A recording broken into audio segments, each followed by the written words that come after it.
I would wait and meet young Mr. Baylor later, once he'd had a chance to collect himself. I would brew ginger tea for him and find an old cloth for Father's shoes. But first, I wanted a few more moments on the bridge. Several minutes later, a red and blue narrowboat approached from the west, from as far away as Bristol, perhaps, on its way to the Thames, and then to London, some 80 miles east. A man led one boat horse along the towpath. A lone person sat in the curved bow deck. Far behind, aft of the cabin, 2 crewmen stood on the tiller deck.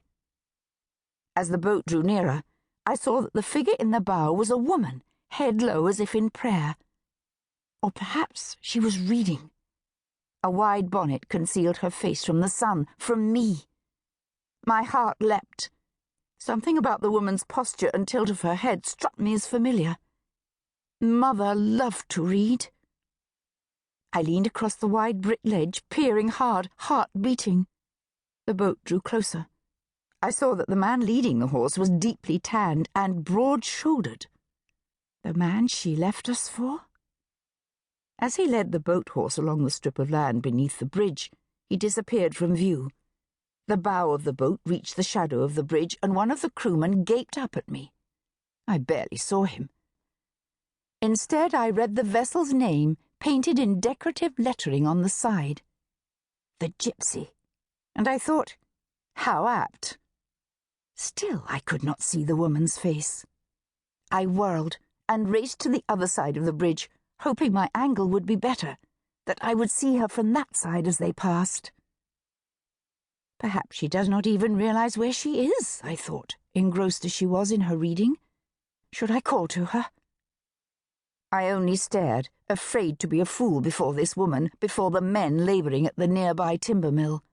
If only I could see her face. I squinted, tried to focus. Dimly I heard a voice. Someone was calling my name. Lily. The boat passed further down the canal and she began to disappear all over again. Look up, I urged silently. See me. The woman stood and looked up, but away from me, ahead toward the man and the horse. The back of my mind registered pounding footsteps. The voice grew urgent. Is she calling me? Lily. Here I am, I called. The woman turned around. She held a hand to her forehead, shielding her eyes from the sun. Her brow wrinkled in perplexity as she stared back. I raised my hand and waved. The woman slowly, tentatively, raised her own hand. Not in greeting, but in sombre salute.